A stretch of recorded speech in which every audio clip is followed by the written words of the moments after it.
اعوذ باللہ من الشیطان الرجیم بسم اللہ الرحمن الرحیم۔ MS نیوز HD5 کی ناظرین السلام علیکم۔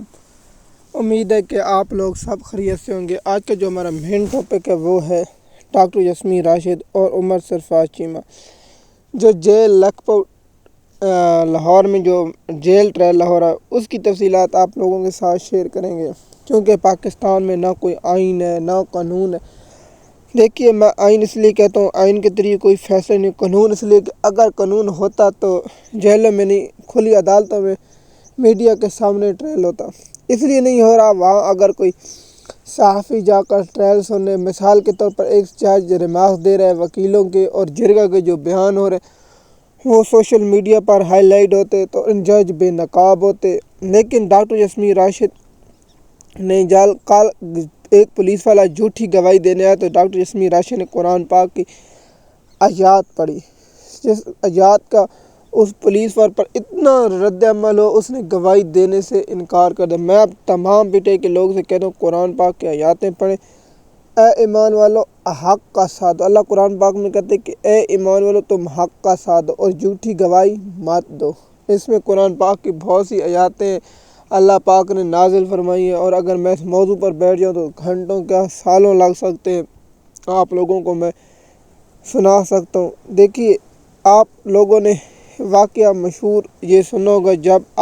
ہمارے پیارے نبی صلی اللہ علیہ وسلم کے پاس سفارش بنا کر بھیجا گیا کہ بنو امیہ کی ایک لڑکی چوری میں پکڑی گئی تو اللہ کے رسول کے پاس بنا کر سفارش بھیج، تو اللہ کے پیارے حبیب صلی اللہ علیہ وسلم نے اور ہمارے آقا نے فرمایا کہ اگر میری پیاری بیٹی اگر فاطمہ بھی ہوتی اس پر بھی یہ قانون لاگو ہوتا۔ تو اللہ کے پیارے حبیب نے فرمایا قرآن پاک کی آیات وہ پڑھی، کہا کہ تم سے پہلے قومیں اس لیے تباہ ہوں کہ جب ان کا کوئی بڑا جرم کرتا ہے تو اسے چھوڑ دیا جاتا ہے، جب چھوٹا ظلم کرتا اس پر عمل کیا جاتا، مثلا سزا دی جاتی۔ لیکن ڈاکٹر یاسمین راشد کی اس آیات پڑھنے کے بعد وہ پولیس والا گواہی دینے سے بھاگ گیا، اور اس کے دیکھیے تھوڑا سا بھی اگر مسلمان ہو، جب قرآن پاک کی آیاتیں اللہ قرآن پاک میں کہتے ہیں کہ جب ایمان والوں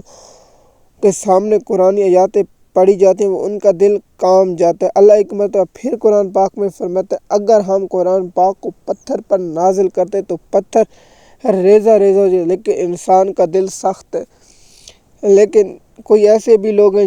میں سچ کہتا ہوں، جس میں تھوڑا سا ایمان ہے نا، جب ان کے سامنے قرآن پاک کی آیاتیں پڑھی جاتی ہیں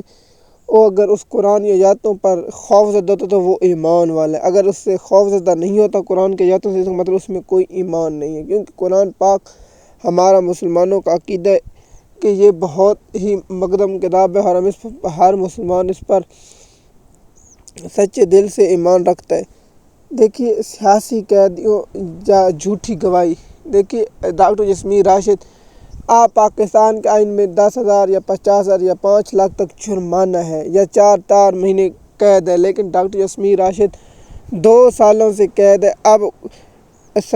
جو لائے گئے ہیں یحییٰ افریدی صاحب، اس نے کہا ہے کہ 4 ماہ میں اس کا ٹرائل مکمل کرنا ہے اور حکومت کو اس کی سہولت کاری کر کے دیا، لیکن PTI کے لوگ دیکھیے، میں نے بہت سے پہلے کہا کہ آپ ادھر ضمانتی درخواستیں کی مت دیں، آپ فوری طور پر یہ دیں کہ ہمیں اس کیس سے ڈسچارج کر دیا جائے، اس کیس سے ڈسچارج کر دیا جائے، اور سیشن کورٹ مسترد کرتی ہے، اس کے بعد لاہور ہائی کورٹ، اس کے بعد سپریم کورٹ ہے، سپریم کورٹ کے بعد آپ کو پتہ ہے کہ ضمانتیں ہو جاتی ہیں، لیکن یہاں ضمانتیں نہیں ہوتی۔ سیشن کورٹ میں، لاہور ہائی کورٹ میں، اور یہاں عدالتیں اور جج انصاف دینے سے قاہر ہیں۔ MS نیوز کی ناظرین، ڈاکٹر یاسمین راشد اور عمر سرفراز چیمہ 2 سال سے زیادہ یہاں ہو چکے ہیں، یہاں قید 1، 9 اور 10 مئی سے بعد گرفتار ہیں۔ محمود رشید، اعجاز چودھری یہ لوگ گرفتار ہیں، اور اس کے بعد 4 یہ لوگ محمود رشید، اعجاز چودھری اور یہ گرفتار ہیں، اور ان کے ساتھ صنم جاوید بھی موجود ہے۔ MS نیوز کی ناظرین، مزید معلومات کے لیے آپ ہمارے چینل پر ہیں، آپ کو مکمل انفارمیشن انشاءاللہ ہم وقت بر وقت پہنچاتے رہیں گے۔ مزید معلومات کے لیے آپ ہمارے چینل پر ہیں۔ شکریہ۔